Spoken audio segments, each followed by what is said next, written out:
We are finally here, people. We are finally here at the final character in my long-running series of Newcomer ideas for Super Smash Bros. Ultimate. Over a year in the making, and I have finally made it to character 150.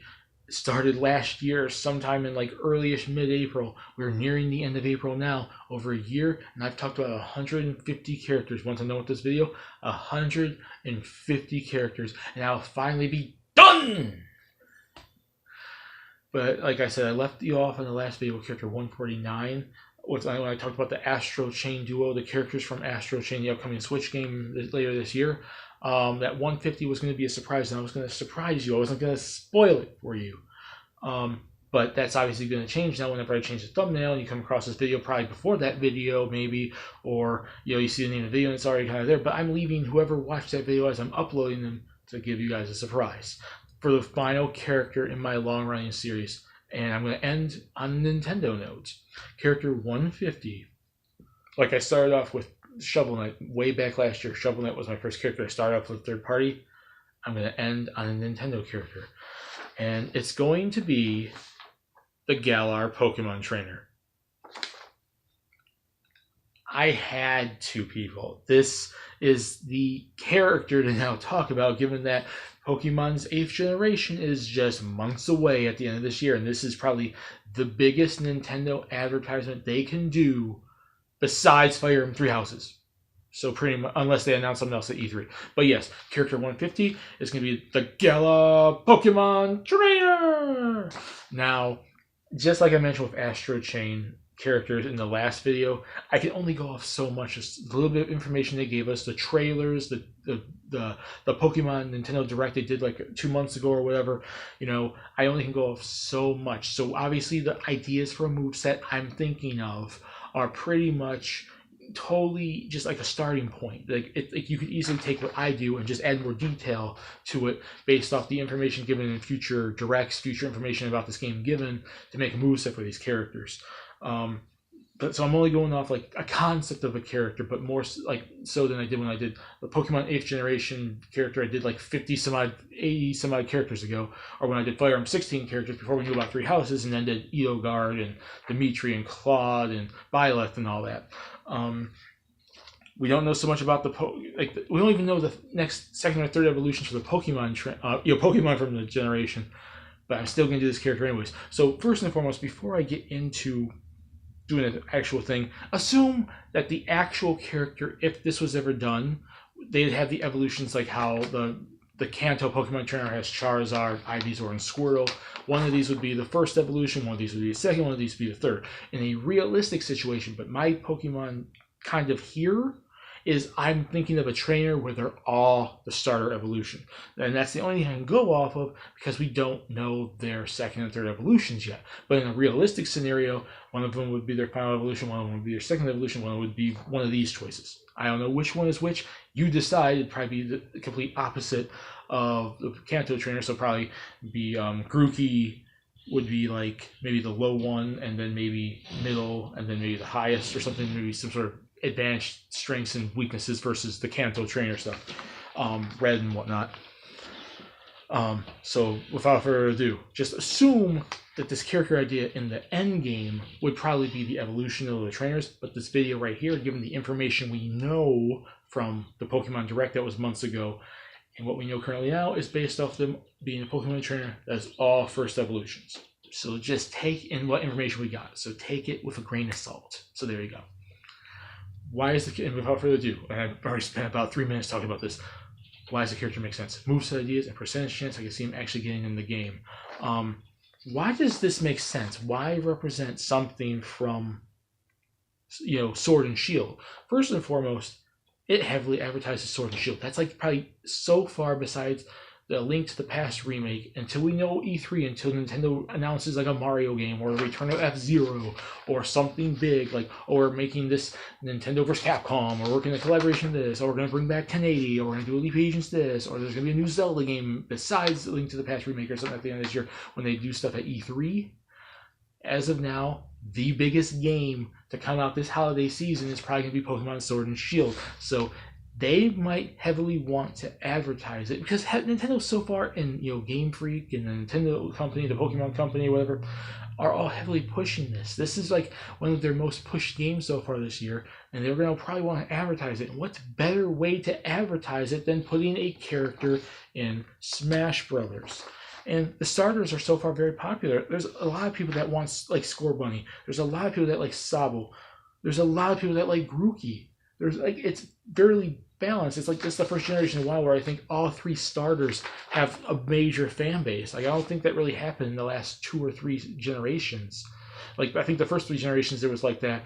Then Generation 4 hit, and quite frankly, I didn't like some of those starters. And Generation 5 hit, and I didn't like some of them either. Generation 6 and 7, I actually generally like, but there's general fan perception from some people they don't really like certain ones than other ones. This is the first one in a while I think where all 3 of them have fairly equal fandoms too. So I think the best choice to represent this so far, given that we don't really know too many other Generation 8 Pokemon yet, is the starter Pokemon. And why pick one over the other when you can throw them all together and make another Pokemon trainer that serves as certain weaknesses and certain strengths to the one we already have had since Raw Red, the Kanto trainer.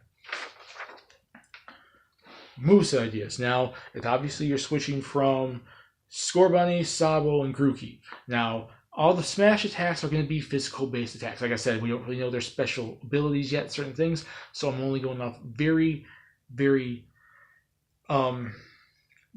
rough ideas based off the type of Pokemon they are, their typing, their stuff like that. So they're all going to be physical-based attacks, like punches, kicks, scratches. I'm assuming Score Bunny can be super heavy on kicks, given that it's a rabbit, and it can super heavily kick you. Maybe Grookey would whip you with the tail, or use the claws and scratch at you and stuff like that. And Sabo probably would headbutt you or do some sort of like running tackle or something like that. I don't know. Those would be all the Smash attacks. And Score Bunny, I would say, is the more powerful one. Maybe a little bit like it has speed because it's a rabbit, but it's more powerful based. I would say Sabo would be like the average statistics one, and Grookey would be the quicker character. But I'd say maybe reverse that, given that Grookey, make Grookey the more powerful choice, but a little bit slower. Score Bunny, because it's a rabbit, the faster one, but not as much power, and then Sabo in the middle, something like that. So statistically, make one of the characters a super fast character with not a lot of power, average character with average stats, and a more powerful character with not a lot of speed. There you go. I would personally probably pick Score Bunny as the more powerful one, Grookey as the more quick one, and Sabo as the average one. The special attacks are all going to be like the special, like elemental attacks, like they're typing, like fire, grass, and water. We know obviously Score Bunny's fire, Sabo is water, and Grookey is grass. So Score Bunny's going to do probably like fire attacks, like fire, flame breath, like stuff like that, like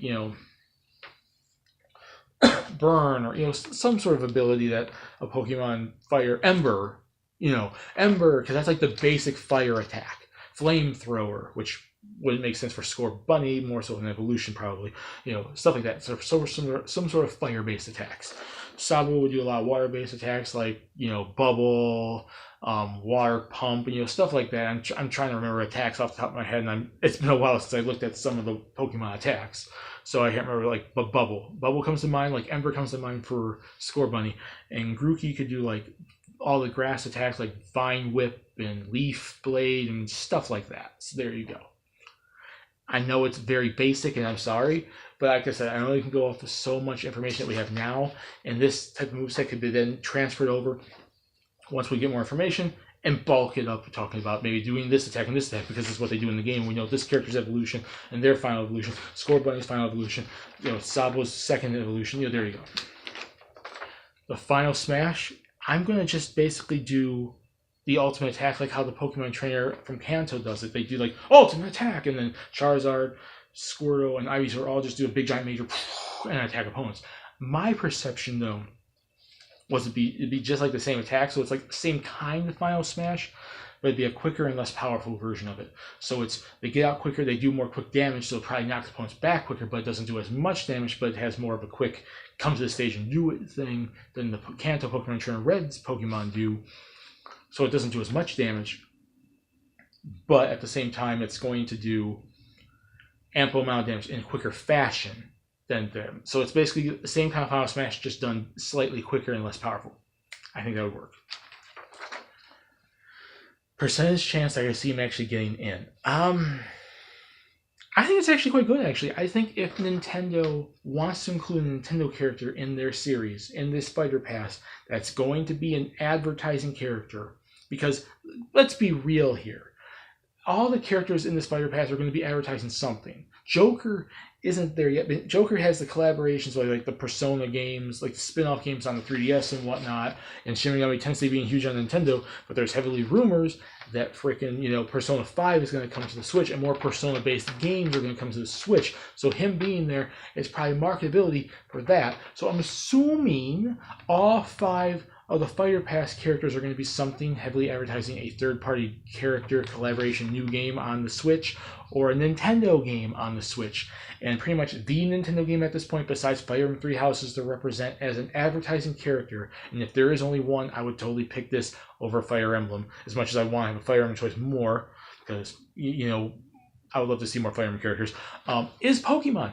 Sword and Shield is going to be one of their hugest games ever, and they're going to want to advertise it. If Nintendo gets one character in this entire Fire Pass, just one, I can almost guarantee they're going to want to advertise Sword and Shield, and I can almost guarantee it's probably going to be something from Sword and Shield. Not necessarily these characters. Obviously, like I said, the realistic setting would be that these would all be like evolution of stuff, so I would say maybe Score Bunny's second evolution, Sabo's final evolution, and keep Grookey. So Grookey's the first evolution, final evolution, second evolution. That's how I probably would do it in a realistic setting, but we don't know that yet, so I can't put that in this video. But just take my word for it, that's how I would do it on this list if I knew about it by the time I was doing this list. So there you go.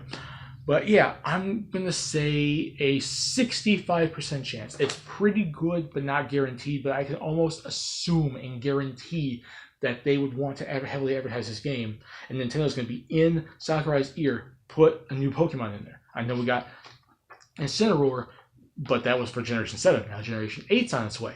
So I do think if there's going to be one, and if it's not a Fire Emblem Three Houses character like Edelgard or Byleth, it's going to be a Pokemon character for Sword and Shield. And I'm going to say probably Pokemon Trainer is the best way to have all 3 starters. And it's like a rival to Red.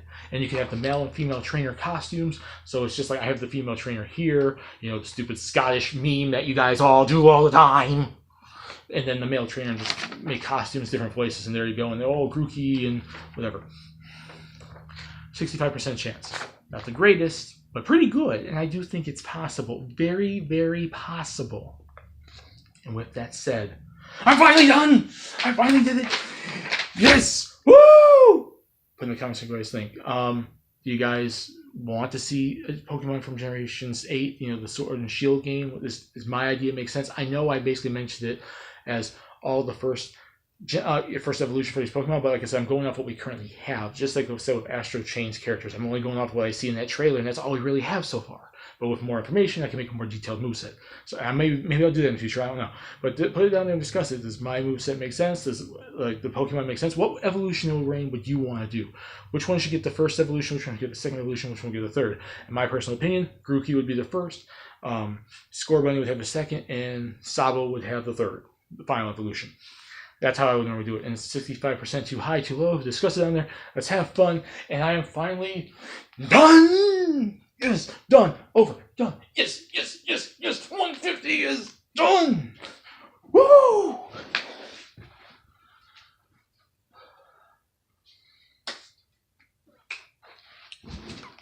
On second thought, maybe I'm not done quite yet, actually. And no, I'm not going to go 200. I'm going to go insane if I have to think of 50 more freaking characters in their movesets. So no, it's not going to be 200. I'm going to bump it up 50 more. No, I did that insane task when I got to 100 with BJ Blazkowicz and said, you know what, I'm going to end it at 150 and I had to come up with 50 more characters. Okay, but no, I'm not going to do that. The 150 characters, the main series is actually done. So I thank you all for watching this. And put in the comment section what you guys think. Did you love watching this over the last year? All these videos I put together, all these hours of research and characters. Put it in the comment section. What were some of the favorite characters that I mentioned? Some of your favorite characters I mentioned, and which ones would you want to see from the list I made of these 150? But I do have planned 2 more videos. I'm going to be talking about a retrospective on my series. I'm going to be looking it over, talking about my thoughts and what I was doing, maybe like what I did for the research, and some of my favorite characters I talked about, and some of the characters I talked about that I personally would want to see, and my retrospective of this over this year, talking about all these characters. My second one is there's numerous characters I had planned. There's numerous characters I never talked about, and while I don't want to go and do separate videos and all that again, I want to talk about characters that while I didn't put them in the series, I want to talk about my thoughts on them. I want to talk about characters that I did not include in my series. I'm not going to do research on them, or I'm not going to do separate videos. But I'll do one quick video, like 25-ish characters, just talk about why they'd make sense in there. Maybe a quick little moveset idea without research, random percentage chance, just like off the top of my head. 1 minute, just talk about random characters. Just give my thoughts on characters that, well, I did not include them in my 150 characters. I want to still give my thoughts on them, but I don't want to bump up the list anymore and do 100, 200, 250, 300 characters, because I'm going to go insane if I have to do any more of these videos. But yes, 2 more videos for this list. I know it's been over a year long ride. I thank you all for watching. Everyone that's commented, everyone that's been giving their thoughts on this series, I thank you all for all 150 of these characters. But 2 more videos to go. My retrospective and my thoughts on doing this past year, and my thoughts on characters I didn't include on the list, not in their own separate videos, but one quick little I'm going to talk about this character and this character and this character, some of which will probably be characters I planned for the list, but they didn't come to fruition. I didn't put on the list, so there you go.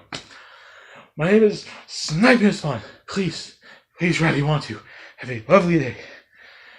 Woo! See you all later in my next video. Bye.